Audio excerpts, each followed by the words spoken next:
Golpe en la cúpula militar. Cae Padrino López tras 12 años y Delcy Rodríguez reordena el poder. Juego sucio del chavismo. Comunidad internacional advierte sobre trampa constitucional para aniquilar a la oposición. Botín por represión. Venezuela cambió 64.000 millones de dólares en petróleo para importar manual de tortura cubana. Les contamos. Cuando un país cree, lucha y sueña unido, no hay rival imposible. Venezuela es campeona del mundo y pronto será libre. Con esta frase iniciamos nuestra emisión matutina de noticias de este jueves 19 de marzo de 2026. Soy Mildred Manrique. Comenzamos con nuestro recorrido informativo de inmediato. Delcy Rodríguez ha sacudido la estructura militar de Venezuela. En su rol como encargada de la presidencia, ejecutó varios cambios estratégicos que marcan el fin de la era de Vladimir Padrino López tras una década al mando en el chavismo. En su lugar emerge Gustavo González López, un hombre vinculado a la inteligencia y cuestionado por su historial represivo. Un movimiento que expertos califican como el blindaje definitivo del sistema. Quique Frías con los detalles. Día de mucho movimiento a lo interno del régimen chavista. La encargada de la presidencia, Delcy Rodríguez, sacó del gabinete a un hombre clave que por más de 11 años fue crucial como ministro de Defensa de Nicolás Maduro, Vladimir Padrino López, y en su lugar colocó a Gustavo González López. Pero no fue solo un cargo, fue un sacudón de cambios. Ahora al frente de la DGCIN estará Germán Gómez Lares y la Guardia de Honor Presidencial estará a cargo de Henry Navas Rumbos. No es solo una reconfiguración, es una redefinición de lealtades políticas en el esquema militar-seguridad. Sobre esto conversamos con José Antonio Colina, militar en retiro de las Fuerzas Armadas. Lo que se puede esperar de este cambio es que se busque tener un proceso de depuración aún mayor de las Fuerzas Armadas, tomando en cuenta que Gustavo González López viene pues de la policía política, en la cual maneja mucha información. Van a buscar seguir depurando a la Fuerza Armada para mantener elementos que sean completamente leales, en este caso pues a lo que ellos llaman el interinato, con miras a que si en un futuro determinado ellos sobreviven a la era de Trump, me quiero decir al gobierno interino de Delcy Rodríguez, ellos puedan tener una estructura militar que les siga obedeciendo. En tal sentido, la designación de Gustavo González López va a buscar de alguna manera colocar elementos dentro de las zonas importantes de poder de la Fuerza Armada que sean afectos a este movimiento, y también van a buscar la manera que los próximos ascensos militares pues sean evaluados y realizados de forma tal que las figuras que puedan emerger sean completamente leales a esta estructura criminal. Gustavo González López no es un hombre que venga del mando militar tradicional, sino de organismos de inteligencia. Por su labor en SEBIN y DGCIN es que es acusado e investigado de violaciones de derechos humanos y crímenes de lesa humanidad, sancionado por Estados Unidos y sus aliados. Con su nombramiento, ¿qué se puede esperar del Ministerio de Defensa? Bueno, el cambio de Vladimir Padrino López por Gustavo González López obedece a la necesidad que tiene Delcy Rodríguez de colocar en el Ministerio de la Defensa a una figura que pueda hacer el trabajo que hizo Vladimir Padrino López para Nicolás Maduro, entendiendo que Delcy Rodríguez no tiene el control de la Fuerza Armada en Venezuela, no conoce nada de la Fuerza Armada, no tiene control ni militar, ni policial, ni los grupos paramilitares dentro del país, con lo cual necesita una figura pues que básicamente le haga el trabajo. Para la organización Provea, estos cambios militares del régimen de Delcy Rodríguez solamente representan un reciclaje de la impunidad, no un cambio de políticas para una verdadera transición en Venezuela. Particularmente, estos cargos pasan en manos de personas no solamente cercanas al clan de los Rodríguez, sino al segundo hombre fuerte del chavismo, ministro de Interior y Justicia y zar de la represión, Diosdado Cabello. En el sacudón, Delcy Rodríguez también hizo otros cambios ministeriales, entre los que se mencionan Jorge Márquez, nuevo ministro para Hábitat y Vivienda, Rolando Alcalá, ministro para la Energía Eléctrica, Juan José Ramírez, vicepresidente sectorial de Obras Públicas y Servicios, Jacqueline Faría, ministra para el Transporte, Carlos Alexis Castillo, ministro para el Proceso Social del Trabajo, Raúl Casal, nuevo ministro para la Cultura, y Tarek William Saad, antiguo fiscal general, luego defensor del pueblo interino, ahora como jefe de la gran misión Viva Venezuela, mi patria querida. Por supuesto, esto va a contar con la incidencia y la participación mayoritaria de Diosdado Cabello, pues quien realmente conoce a las Fuerzas Armadas en este momento. Así que vamos a seguir viendo un proceso pues de racia en cuanto al estamento militar y de mayor control, de forma tal de que ellos puedan garantizar que la estructura militar y policial pues se mantenga fiel a este interinato y que eventualmente cuando todo esto pase y ellos puedan sobrevivir, se mantengan fieles pues a lo que ellos llaman el proceso revolucionario.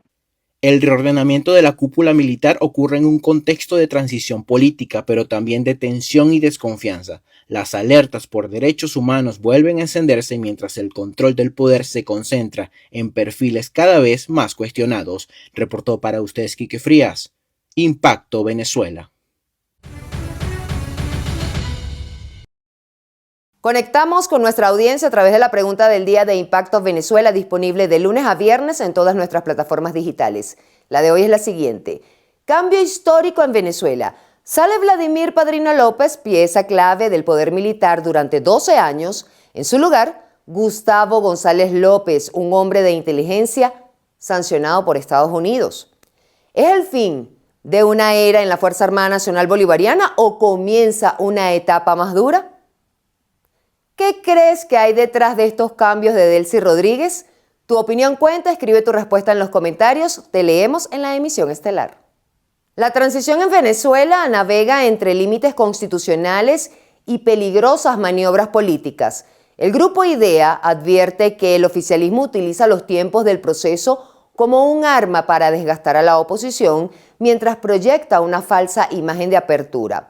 Según analistas, la visión de control de Estados Unidos sobre la transición puede ser leída por el chavismo como una oportunidad para sostenerse en el poder o, en su defecto, forzar un escenario traumático. Génesis Pérez nos amplía.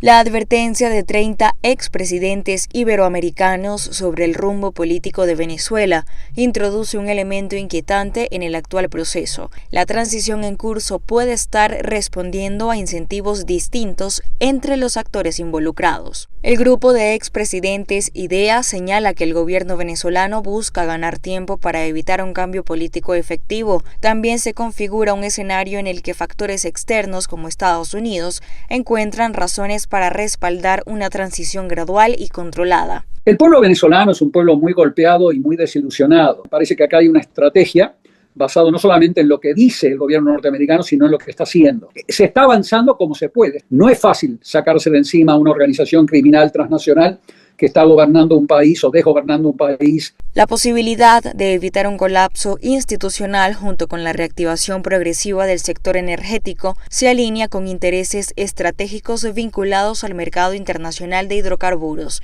En ese marco, la flexibilización de sanciones y las licencias para operar con PDVSA se interpretan como herramientas para facilitar una recuperación económica sin generar rupturas abruptas. Sin embargo, el mismo proceso es leído de manera distinta por los exmandatarios firmantes del comunicado. Según su evaluación, la estabilización que impulsa el gobierno no se traduce en avances equivalentes en materia institucional y de derechos políticos. Señalan que persisten prácticas represivas, que la ley de amnistía se aplica de forma selectiva y que aún se registran casos de personas detenidas por motivos políticos. A nivel interno, esta dinámica también genera expectativas y cuestionamientos. La transición ya empezó. Es mentira, ¿vale? No estamos ni en presencia de un nuevo momento político ni de una transición que ya haya comenzado. Distintos actores internacionales y nacionales evalúan el proceso desde perspectivas estratégicas o políticas. Parte de la sociedad venezolana mantiene la expectativa de cambios concretos en el corto plazo, especialmente en materia de institucionalidad y garantías democráticas. Estas operaciones nunca se hacen de un día hacia el otro. Se ablanda el régimen, se lo ablanda financieramente, económicamente, se lo ablanda políticamente, se lo ablanda a través de canales de inteligencia, comprando a su círculo, y después se avanza sobre el régimen. De esta forma, la transición venezolana se desarrolla en un equilibrio complejo, donde convergen intereses de estabilidad, recuperación económica y demanda de reformas políticas. El desafío, según coinciden diversos sectores, será determinar si ese proceso deriva en una transformación institucional efectiva o si se prolonga como un esquema de administración gradual de la crisis. El tiempo corre, la realidad no espera. Seguimos con Impacto en 60 segundos. 2 noticias en tiempo récord.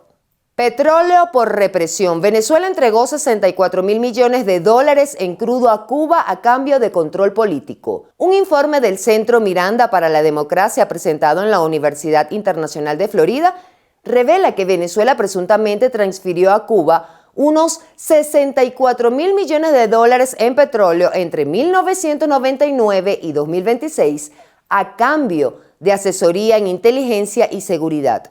Bajo el título Aceite para la represión, el estudio documenta cómo esta alianza estratégica permitió al chavismo desarrollar estructuras de control político y represión con apoyo cubano, intensificándose tras 2008 para consolidar un sistema de vigilancia estatal vinculado a miles de detenciones arbitrarias y violaciones a los derechos humanos en el país. Caso Caja Chica, vinculan financiamiento venezolano con campaña del correísmo. El exdiputado ecuatoriano Santiago Díaz ratificó ante la Fiscalía su denuncia en el caso Caja Chica, asegurando que dinero proveniente de Venezuela fue utilizado para financiar la campaña del correísmo en 2023. Según su testimonio, los fondos habrían sido trasladados por orden del expresidente Rafael Correa en un esquema que ahora es investigado por presunto lavado de activos y delincuencia organizada. El caso ha generado fuertes repercusiones políticas. Mientras la Fiscalía avanza con allanamientos e investigaciones, dirigentes del movimiento Revolución Ciudadana niegan las acusaciones y sostienen que se trata de una persecución política.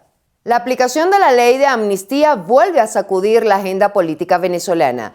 Tras un encuentro clave entre la Comisión Parlamentaria de Seguimiento y representantes del Senado de Estados Unidos, defensores de derechos humanos y miembros de 20 Venezuela alertan sobre una falta de transparencia que podría derivar en nuevas injusticias. Juliana Palmar con el reporte.